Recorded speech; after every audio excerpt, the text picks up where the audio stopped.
Hi, I'm Kat. And I'm Gabe. And we're The Ghouls next door.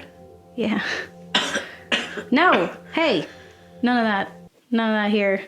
But I'm not sick at all. Absolutely not. No sickness. Not gonna happen. You can't. Why not? Because then we all die. Yeah, so if you couldn't tell. On our 60-second episode, we were talking about viral apocalypses. So we're doing our apocalypse series. Last week we did atomic, Yeah, nuclear. Yeah. Apocalypses. Today we're talking about viral apocalypses, but not zombies because we've done that too much. Yeah, we've done zombies. You know what zombies are. There's other types of outbreaks. There's like real life ones, guys. Mm-hmm. And those are scary too. Yeah, because death still happens. Dying is scary, believe it or not. Absolutely. Yeah. I would say, so nuclear is scary, but it's always like, it's something that's easily like neglectable.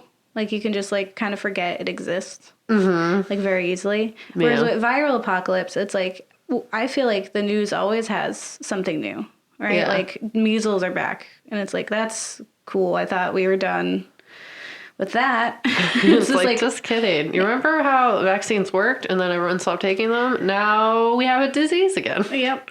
Who knew? Who knew that would be a direct relation? Yeah. Or just like, I mean, what we had like H1N1, swine flu. That was a big scare. Yeah. We had the one recently that was affecting women who were pregnant. One less. Yeah, It's the one with the song. That was from the song? No, there's like it's like if they give a vaccine, it's 3 of them. HPV, human papillomavirus. No, that's not the one I'm talking about. Because there's this song that they have with the commercial, and it's like the people doing jump rope and swimming and stuff. And they're like, I'm gonna be one less. I do remember that. That is a thing that's ongoing forever. But I was talking about the Zika virus. Oh, yeah. Yeah, and that was like where a pregnant woman then... But that was like something I remember recent. So I feel like that one's more prevalent and in your face. Like viral apocalypse. Yeah. Is in that we kind of have like mini ones. We've had many apocalypses throughout time. Yeah. Big plagues, big death counts, stuff like that. I don't know if they're generally called plagues, but I know they used to be called plagues. Black so there's a bunch of different But we have ones. like flus now, avian flu. Mm-hmm. So, more so viruses or epidemics, pandemics, that kind of stuff.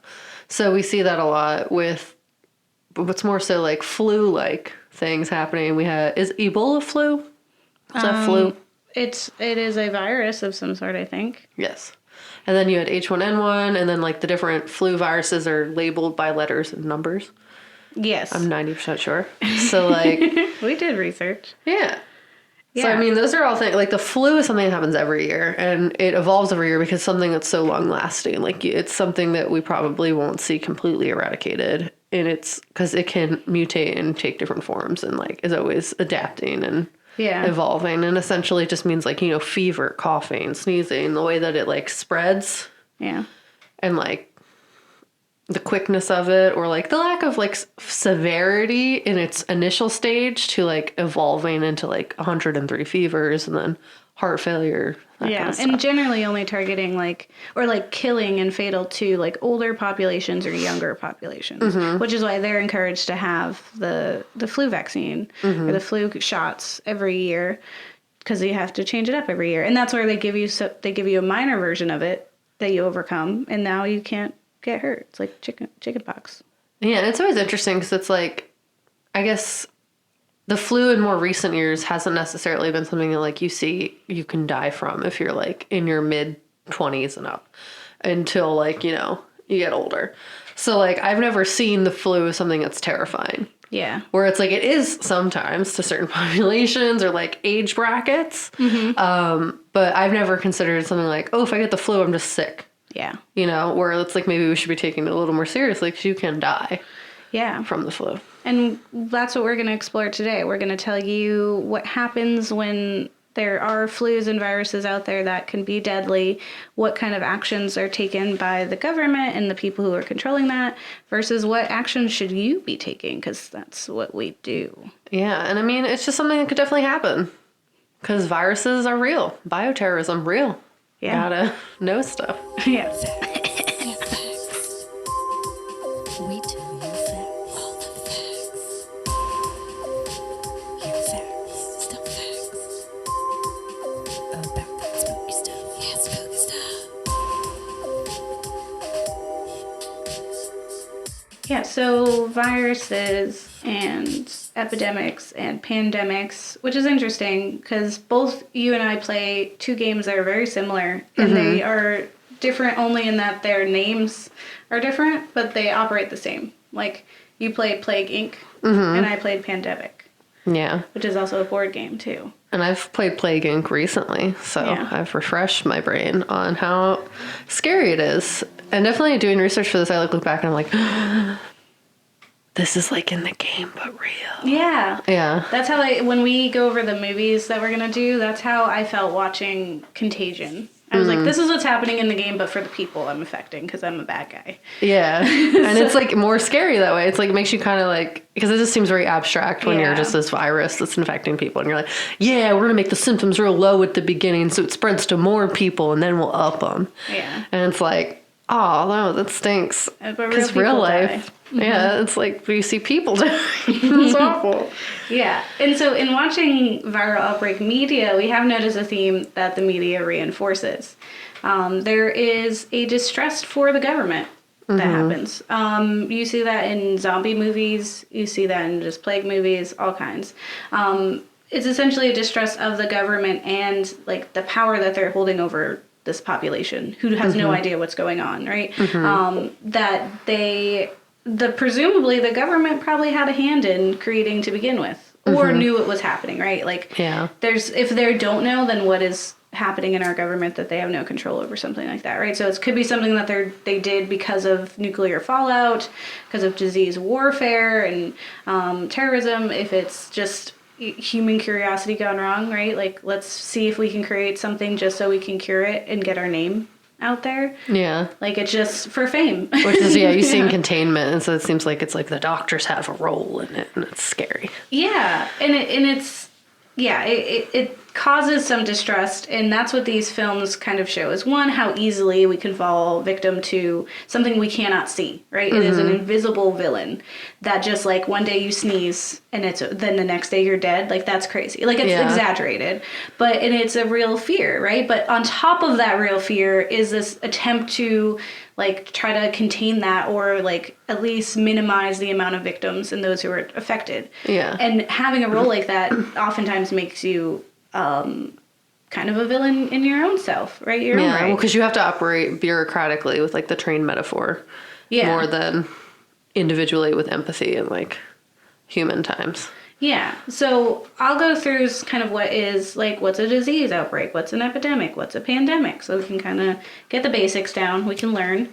So a disease outbreak happens when a disease occurs in greater numbers than expected in a community or region, or during a specific season, like flu season. An outbreak may occur in one community or even extend to several countries, and it can last from days to sometimes years. Sometimes a single case of a contagious disease is considered an outbreak, and this may be true if it is an unknown disease, is new to a community, or has been absent for a very long time from a population. Like measles. Yes. Who knew? Here it's back. We thought we got rid of it. And so these disease outbreaks can be either an epidemic or a pandemic, right? So an epidemic occurs when an infectious disease spreads rapidly to many people. So, for example, in 2003, the severe acute respiratory syndrome known as SARS epidemic took the lives of nearly 800 people worldwide. So this is something that just spread to a lot of people really quickly. Rapidly. Whereas a pandemic is a global disease outbreak affecting many people over a long period of time, not immediately resulting in death, but primarily focused on the spread. Right? So we have HIV and AIDS, which is an example of one of the most destructive global pandemics in history. And fun fact about Philly right now is that Temple is making strides to effectively treat HIV and AIDS. They have determined the gene and have successfully rid an animal of the HIV strain recently. So fun fact, amazing. It's happening here in Philly. So influenza pandemics have occurred more than once. So we had the Spanish influenza, which killed 40 to 50 million people in 1918, right? It's not even that long ago. All right, continue. Yeah. The Asian influenza killed 2 million people in 1957, and then the Hong Kong influenza killed 1 million people in 1968. So the reason why these numbers go down is because we treat them a little better. We treat our people, like the way that we contain this better, right? So that's why the numbers went from 50 million to 1 million. Yeah. Which is different, right? Yeah, it's a lot less. Pandemics occur when a new subtype of virus arises and humans have no immunity to or little of that, so you're risk at it. The virus spreads easily from person to person, like through sneezing or coughing. So it's just like, people sneeze on the bus every day. Yeah, and then you touch it and it's bad. Yeah. And then it also can cause serious illness worldwide. And that's kind of what is important about the pandemic, is that it's going everywhere, right? Yeah, and it can occur in waves in all parts of the world maybe affected at the same time. So the World Health Organization, or WHO, provides an influenza pandemic alert system with a scale ranging from phase 1, which is a low risk of flu pandemic, to phase 6, which is a full-blown pandemic, right? Yeah. So we start with phase 1, which is a virus in animals that has not shown any infections towards humans. Yes. So it's not really, but it's not for people. Yeah, just animals. An animal flu virus has caused infection in humans is when we get to phase 2. Yeah. Phase 3 is where there's sporadic cases in small clusters of diseases from human to human transmission, but it's not a community level outbreak. Phase 4, the risk for a pandemic is greatly increased, but we don't know. So it's like a pandemic watch, if you will. Like kind of like the tornado H1N1 scare, where they're like, "Hey, this is happening. Watch out." Yes. Yeah. Phase 5 is a spread of disease between humans, occurring in more than one country, right? So that means that it is spreading. And it's alarming, and that's a warning, right? That's like, it is happening, and it's on its way somewhere, right? Yeah. And then phase 6 is when we are absolutely at the outbreak stage, and it is imminent. A global pandemic is underway.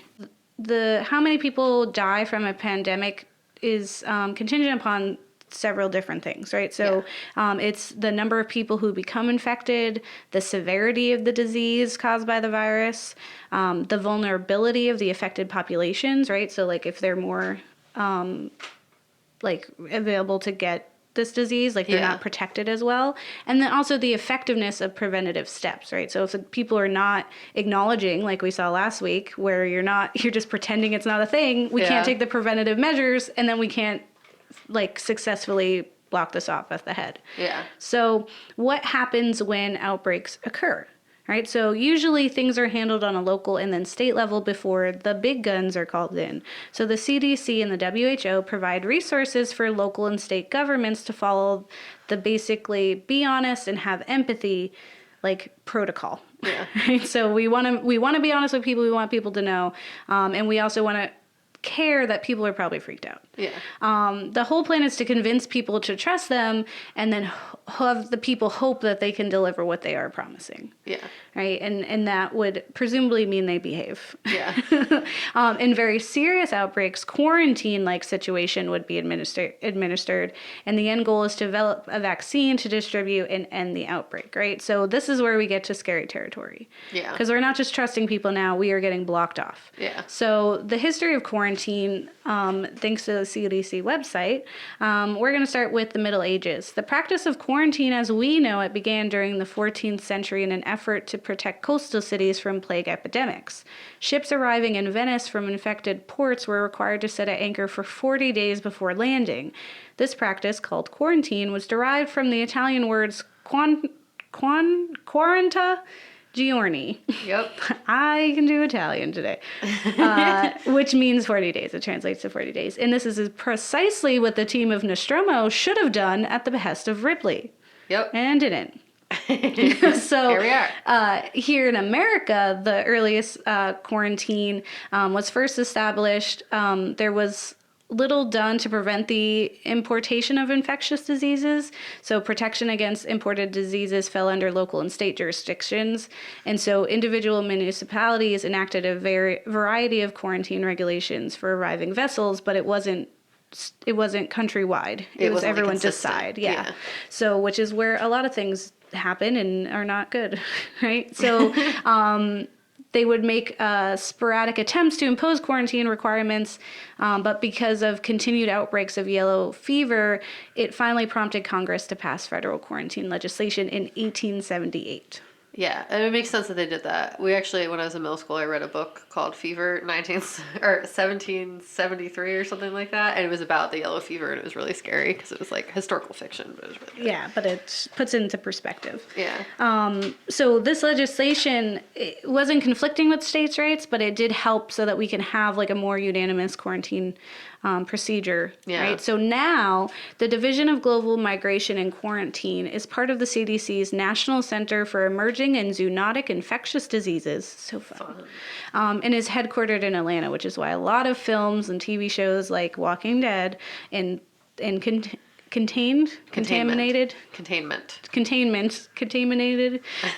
is in Atlanta. So quarantine stations are located in Anchorage, Atlanta, Boston, Chicago, Dallas, Detroit, El Paso, Honolulu, Houston, Los Angeles, Miami, Minneapolis, New York, Newark, Philadelphia, San Diego, San Francisco, San Juan, Seattle, and Washington, D.C. So we got a lot of resources. And it seems like it's mostly where like big airports are ports, like Yeah. water ports, like for importing. goods and Exactly. services. Like where there's a large population. Yeah.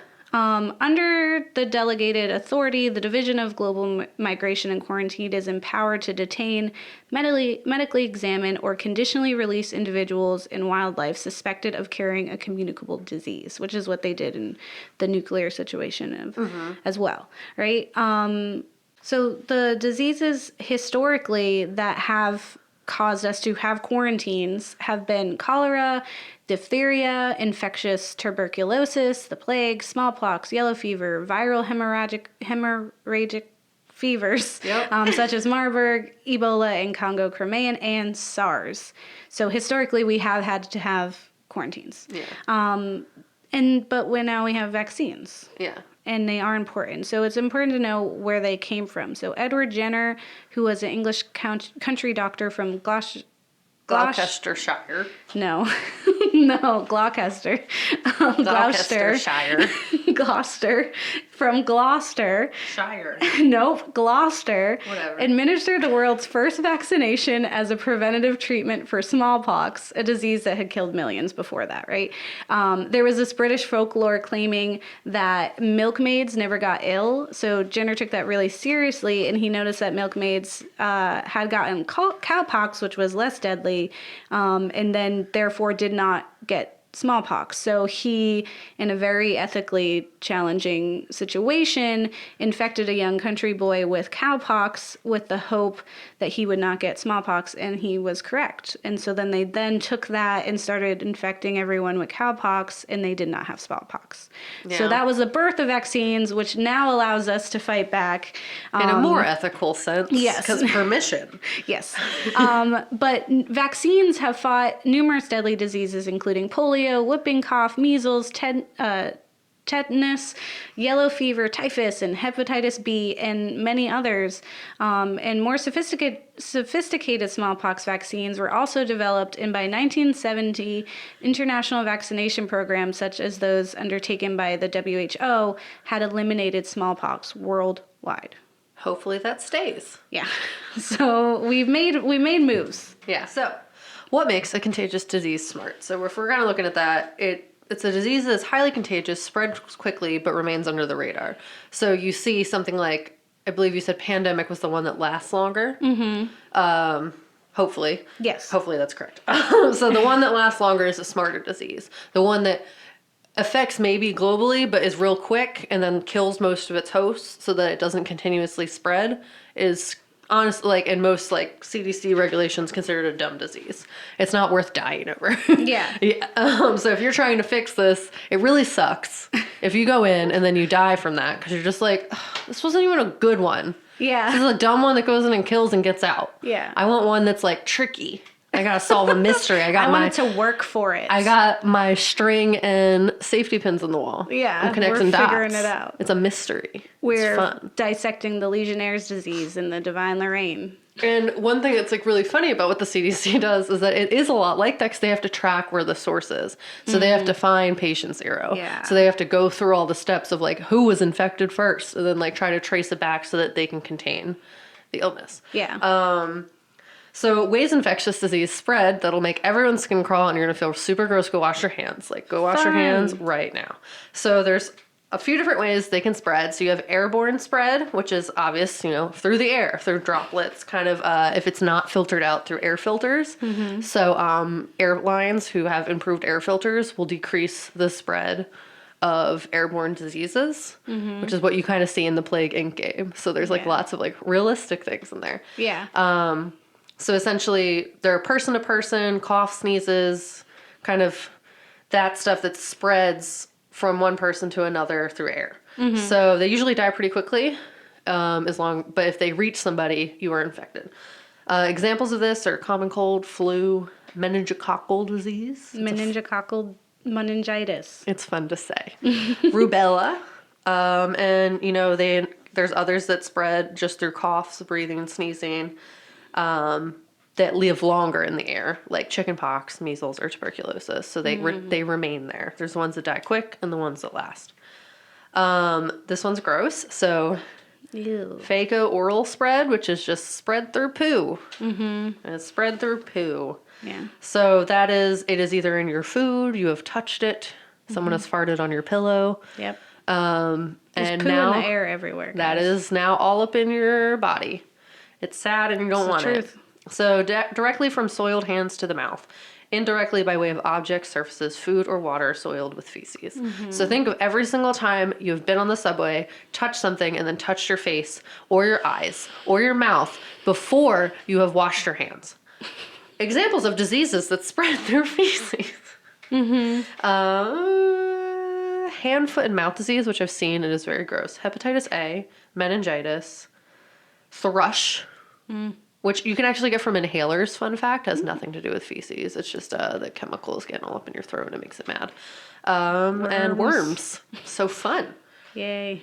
So contact spread is another. So contact with the skin or mucous membranes, which is the thin, moist lining of many parts of the body, such as the nose, mouth, throat, or genitals. That makes sense. Yeah. So anything spread through the mucous membranes basically is a bad time. So it comes into contact with the skin or gets all up in your face, or if you've had sex, bodily fluids kind of thing. So examples, chickenpox, cold sores, hand, foot, and mouth again. A lot of them spread kind of similarly. If they have multifaceted ways of spreading, that means they're a smart disease. They spread quickly and they don't kill. If they evolve to kill, that's different, but that's long term. You're hoping that you're infecting someone who is not actively seeking medical care.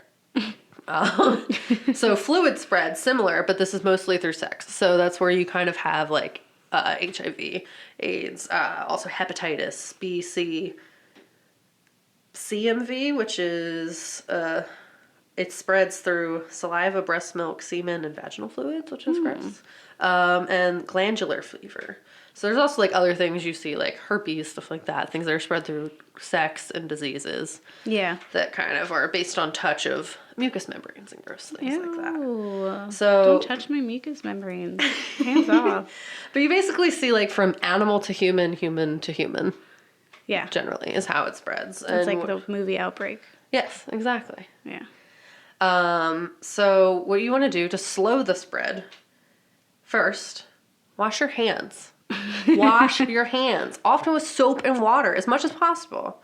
If theirs are not available, use alcohol-based hand cleaner or sanitizer. Yeah, you gotta sing this happy birthday song.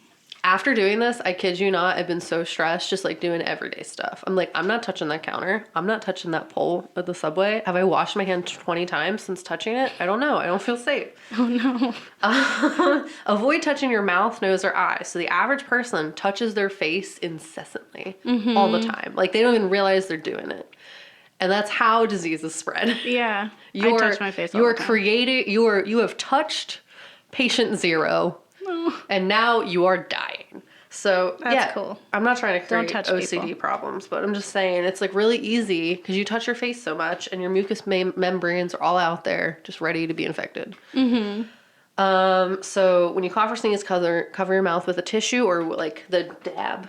Sneeze. The dab sneeze. Avoid crowded spaces as much as you can where like you're touching people and you don't want to be. Yeah. And depending on the seriousness of like a disease spread, you want to consider wearing a face mask because that's like honestly the best way to keep your insides safe. That's what they did with SARS a lot of the time. So if you have become infected with a disease, you want to stay home and away from other people while you're contagious. So essentially what the people from that show, the movie that we watched that we were really mad about during sex happened. Yeah. Where he's just like, don't go around other people. It's like, that's basically, unfortunately, since it's state and local level driven quarantine, it's a case by case basis. Yeah, they should have quarantined her. Yeah, and they didn't. And I feel like that happens more often than not, which is terrifying. But what you're instructed to do is to go to somewhere and stay isolated. If you can go to a hospital, do that so that they can make that call. Don't just go to a doctor. It's actually probably cheaper long term. Just go to a hospital. Wear a face mask if you must go to a crowded place so that you're not infecting other people. And if possible, have only one person take care of you, not a bunch. Yeah. And don't have it be Typhoid Mary.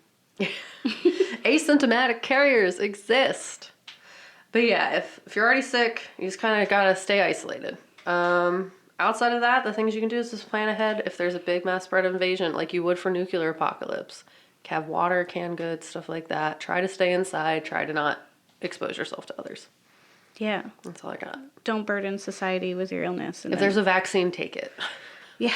Don't be Typhoid Mary and try to save people and everyone dies and you're like, can't be me? No. Go airplane rules. Save yourself, then try to save others. Yeah. That's good. That's a good one. Yeah, films. We watched some films. Now let's talk about those films. And all that spooky stuff. And all that spooky stuff.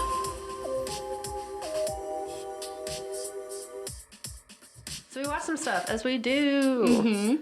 So we watched Containment, which is actually a series from 2016. Unfortunately, it did get canceled after its first season. But it was really entertaining. I was really happy with it. And I did not watch the end because I got mad. But I Googled what happened, and it's okay. So the series follows an epidemic that breaks out in Atlanta, as you know, CDC headquarters, leaving this large city quarantined and those stuck in the inside fighting for their lives. So it's created by Julia Plec, the creator of Vampire Diaries. Yeah, she's great. And it's originally, it's based on, the original show is a Belgian show called The Cordon. So it's honestly shot for shot. We were watching the trailer for the Belgian version. We were like, oh, that's funny. Yeah, it's literally like the same show. Same thing. And they call it a cordon, which is funny because I feel like they wouldn't have done that unless it was based on a Belgian show. Because we don't say that. We would have said quarantine. Yeah, I'm not entirely sure, but I think you're right.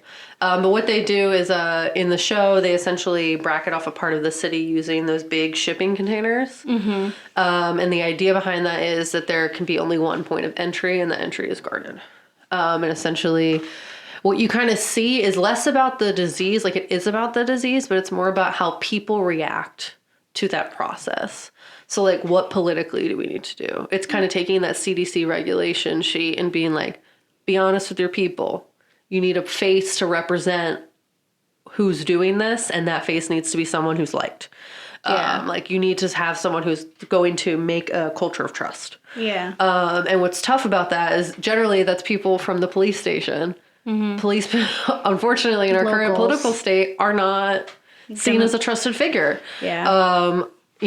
Gaining trust of the populace in our current state is very difficult. And it kind of highlights all of that stuff. Yeah. So you can see like the stress of reality kicking in there. Because you're just like, this is all stuff that like, I wouldn't want to trust them either. You're telling me I can't go see my pregnant girlfriend? She's about to pop and she's in this not safe zone. I need to get in there, is what one of the characters experiences. But it's like really fun because it's taken by like regular people. Yeah, exactly. In the trailer. It's like regular people dealing with like this outbreak. And the thing about it is like, that's where I got the line where it's like a smart disease versus not, is that the main CDC woman, she's like, I will not die from this. This is not even a smart disease. Yeah. It kills too quick. This isn't something hard to find or figure out. Like, this is just like, it's stupid. It's reckless, and it's just going in there like bull in a china shop, destroying everything, and it's not fair. I had a whole career where I saved people from all these illnesses, and this is how I go? Dumb. Yeah. This is like spree versus serial killer, right? Like, one you can outthink because you're like, what is their MO? What are they doing? They do the same things. Whereas spree is like, it just happens, and it goes out in a blaze of glory, literally, and that's it. And you're like, wow, we just have to pick up pieces. Yeah, and that's like kind of what this is, and you get like all this like the bureaucratic end of it. It's just very people centered and it's very stressful. And there's definitely that government conspiracy going on. Like you start to see towards the end where, you know, not to give away spoilers, I didn't even finish the series because my favorite character got sick and I was mad. And I Googled it, spoilers, that she dies. And I was super upset. I was like, love can happen. Let it happen. Illness show. Lies. Yeah, I know. I was trying to do that Walking Dead thing where everything's sad and you just got to deal. Yeah. But yeah, it got canceled after the first season. But I thought it was really interesting. I'm interested to see the Belgian version. Yeah, and it definitely also plays in like the fears of the populace in that it does kick off the disease with it being from someone who's Middle Eastern. So that they're the scapegoat. Yeah, so it's just like they're feeding off of xenophobia here in America, and of course people are going to believe that. They don't even doubt it at all. They're like, oh, of course. And then they're like, it's terrorism, so we just gotta... It essentially gives them the okay to do the quarantine, right? It gives them okay to act as harshly as they did, as quick as they did, because now it's not just like someone got a cold, an American got a cold, let's kind of figure it out. It's, we are being attacked. Yeah, so and arguably... that's how America does that. And it seems like there's this big conspiracy that it's like internally created, and then like... That just makes... It honestly makes you not want to trust the system even more. Because you're just like, well, that's what I said. But you said it was terrorism. So I blindly believed you for a minute. But now you're telling me it's not? Yep. That actually makes more sense. But I'm upset about it. That's the entire war. Yeah, the entire war on terrorism was they're bad, and we were like, "Are you sure?" And they're like, "Yeah, definitely trust us." And then later we found out they did big they event weren't at all. You know, and all they the did it to begin with. Conspiracy theorists against 9/11 saying that the government did it. This show makes that seem believable to me. Yeah. Well, I mean, it's like, you know, they needed a reason, so they made one. Yeah, the reason why they even had any weapons over there is our fault anyway. Yeah, like, I'm not saying 9/11 was a conspiracy. I'm just saying, like, this show, like, definitely, like, shows how you get a scapegoat, you pick it. That's what the scapegoat is. People just believe you. That's how the government works. And then they find out it's not, and then they're just like, what? Yeah. Yes. What?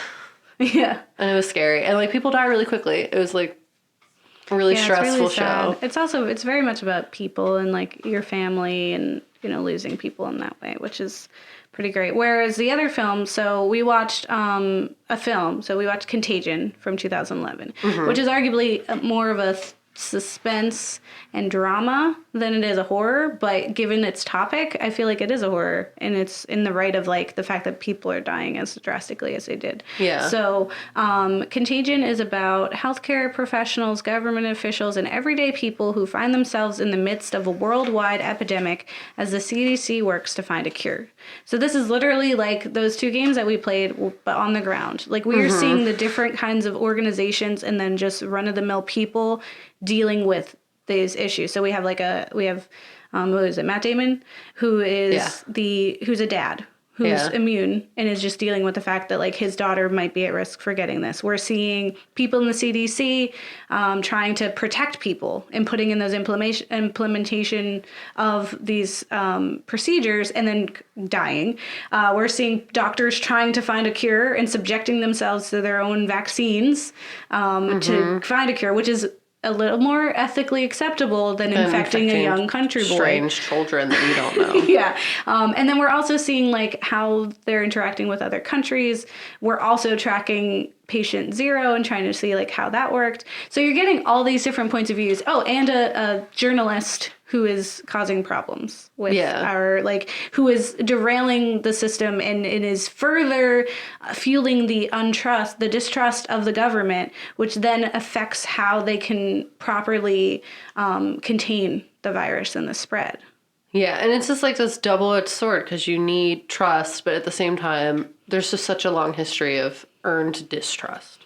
Yeah. But then, yeah, you have like a journalist in both show, like the show and the movie, one who both like kind of ruin efforts. Mm-hmm. Like the one redeems himself in the show, but this guy does not in the movie. Yeah. Where it's just like he just caused so many people to die because they're not listening, to what the government's telling them. And I don't know who the good guy is. Well, in Containment, you have the journalist who is causing stress, right? But honestly, he was just trying to inform the people. And he was, like most people, were afraid of the quarantined area and wanted people to be free. And kind of like when you look at it, it does feel like it should be. But whereas in Contagion, that journalist, his motive was just to make money. Like, he was just in there for fame, and he was just in there to make money off of Big Pharma, essentially. So he fibbed and said this one drug saved him, and he was never infected. So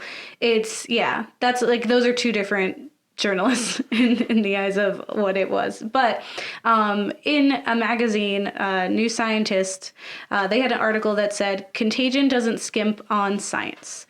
So the author of that wrote, "It's hard to name many Hollywood blockbusters that are as invested in the realities of science as Contagion. Although it is by no means flawlessly accurate, it's a Nova documentary. Contagion has been It's not a Nova documentary, sorry. Contagion has been well fact-checked compared to most science-y blockbusters. Very few Hollywood productions realistically portray the process of science, both its successes and frustrations. And that's what makes Contagion unique. And that's what really captivated my interest at the time, right? Was that it was... I felt like I was watching an actual thing happening. I didn't feel like it was glorified. I didn't feel like it was just like scare. It was like, these are people just trying to do this. They're just trying to survive. And it sucks so hard. And I actually also read an article that said that it was very scientifically sound.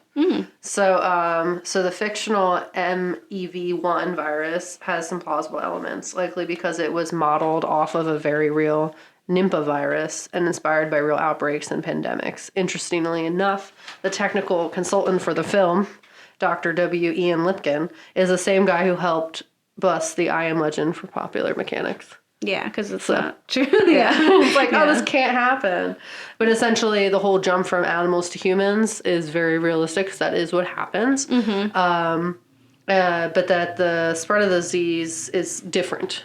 Yeah. And the way how much it mutates and stuff like that is somewhat unrealistic. So a CDC expert told PBS that the transmission more closely resembles the SARS outbreak or the H1N1 pandemic, but also said that influenza and Nipah have incompatible genomes and are not capable of recombination in nature. So like the mutations themselves or like the rapidness of it was like a little too intense. Yeah, but the way that the vaccine was discovered was also pretty realistic. It was unfortunate that the doctor had to infect herself. But, that was pretty real. But yeah, it was pretty plausible in the way that, like, it was designed, essentially. It's like they did it intentionally and they, like, tried to be as factually sound, where unlike some where they usually have a zombie element, which is, like, more so unrealistic. But yeah, sensational. The biggest thing is, like, what they try to do in those movies is make them real big, quick, all one-off, like you die. Yeah. You sneeze and you're dead. Like that's kind of, and that's what they try to do here, but it was a little more realistic in the way that it was spread, so they tried. Yeah, it definitely delves a lot into emotions. Like, so whereas Containment has this element of like, we don't trust the government, and turns out you don't have any reason to trust the government. You actually really shouldn't in that film, right? Good job not trusting. Good job. Whereas with Contagion, there are some elements of that, right? Where it's just like, they're only human, right? So, you have, what is it? Lawrence Fishburne? I think so. Yeah, he is a guy who works for the CDC, and at some point he notifies his wife and tells her to get out of town, which is breaking confidentiality. Like, that's not what we're telling everyone else. So he's using his advantage of knowing what this is happening to protect his family. And so someone overhears it, and he kind of loses credibility, and he repairs that. But it's just this idea that, like, our government is just people, right? They're just humans, and they are gonna just be able to do what they can, right? And even in Containment, we see, like, the figurehead they have is just a human. He isn't the entire representation of a disease or a containment process, right? He is just a human who is trying to do what's right. So it's kind of like, in these aspects, what we see in the media and with fear of contagion, right, is that we are all just human, and there is no right or wrong. Like, there's a right or wrong way to proceed, right? But sometimes it's just doing what it's going to do. Yeah. And we just have to wait it out. We have to wait for these intelligent people who are bearing the entire weight of, like, civilizations to find a cure, or to find a vaccine to save us. And then, you know, hopefully we will have herd immunity from our vaccines, and we will be safe. Yeah. And that's what they're kind of hoping to show. It's, like, super heartbreaking when you see Gwyneth Paltrow, like, die, like, almost immediately. And she was just, like, he says it himself. He's like, 1 minute she was sick, the next minute she's gone. Like, he doesn't even comprehend it, Matt Damon's character. So it's just, like, that's how quick some of it is sometimes. And then, like, you really don't even get to see him fully realize and, like, grieve until, like, an hour in. Yeah. Well, it's because it's, like, it happens so fast, and he just had to be, like, okay for his daughter. And it's, like, so real and, like, really quick. Sudden loss, you know? They don't even get to, like, mourn or do that because you're in it. You're still in it, which is like a zombie situation, right? Which is like, zombies just like an extreme version of the realities of what we see, which is why we didn't want to specifically cover zombies this time. Yeah, and I mean, zombies, I'm not saying they can't happen. But it's more likely if it were ever to happen in some, like, more like a rage virus, similar to, like, 28 Days Later, where it's rabies-like in how it operates. Yeah, like quarantine. Yeah, quarantine as well. But the biggest thing is what usually gets done in movies is that they spread it too quickly. Like, you get bit and you're zombie now. And that's not what happens. Because it takes a few minutes for, like, the blood to even register a new thing is there. Yeah. So it'd probably take, like, a day. Yeah. For you to realistically turn. Which is why you have 40 days to stay your butt outside of the Nostromo, because you ain't coming in here with your alien inside of your belly that you decided to put your face all up in. I don't think so. 40 days, 40 nights out there. It's like the Lord intended. Yes. Yeah, feelings. Yeah, I said feelings. Let's talk about feelings. Okay. And all that spooky stuff. I love spooky stuff.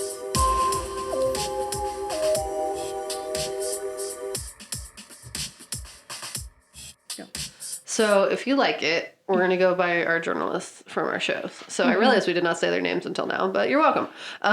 So Leo Green, if you like it, because that's the one from Containment. And he was definitely, he, like, redeemed himself and was like trying to, like, uncover what was happening because his friends died and he was sad and he was trying to do right by them. He had, like, a more emotional story. Yeah. We like him. And he was, the whole time he was trying to do what's right. Yeah, even though he didn't know what he was doing, like, he accidentally messed up when he did. He just had a savior complex that was morphed. Yeah, he just didn't realize the impact of what he was doing. Yeah. And it's okay. That happens. Or Alan Crumweed, who is the one from Containment, or Contagion. Contagion. And he's bad, and he's trying to make money off of people dying, and it's real messed up. I mean, he, like, doesn't see the error of his ways, and I really do like him. He's and I love so Cillian ruthless. Murphy, but he, like, no, really that's sucked. Jude Law. Whatever. Oh, you're right. You are right, Gabe. Oh my God, I love you. Cillian Murphy is from 28 They Days look Later. very different. I know. And, well, but they both have those high not cheekbones. A good time for you They both have high cheekbones. Fun fact, listener, Kat also got Kate Winslet and Gwyneth Paltrow mixed up throughout the entirety of the film, and I don't understand. Not all white ladies look the same. I have a hard time. It's fine. So Jude Law plays this character, and it's kind of funny to see him be like this bad guy. Yeah, I'm used to seeing him be nice. And he was very bad. He was bad. He was ruthless. He didn't He was care. real rude. And then when he finally got, it was like because he got found out for being a fraud. But He so like took no ownership over it. It was super rude. yeah. So for the topic of viral apocalypse, Alan, don't like it. it's scary. Yeah. I'm like so stressed all the time. I'm like try actively to not touch my face now, which I mean it's good. I learned, Yeah. but it's like I'm experiencing significantly more anxiety than I would like to on a daily basis since this topic has started. Yeah. Yeah, I would for viral. Yeah. So like I can see that because the whole point of something like the virus, like that's what I feel like this apocalypse of this whole series kind of is traumatic is because most of the time it's out of your hands. Mm-hmm. But this one kind of is in your hands because you just gotta do better. Yes, but at the same time, it's like if you were Gwyneth Paltrow and you were eating at that restaurant and you shook hands with that guy, you're dead. You're dead. It has nothing to do with you. You're dead. You go to the Divine Lorraine for a Legion's meeting, you're dead. Okay? It's just how it happens, right? Yeah. You wake up one day, I am Legend, you're dead.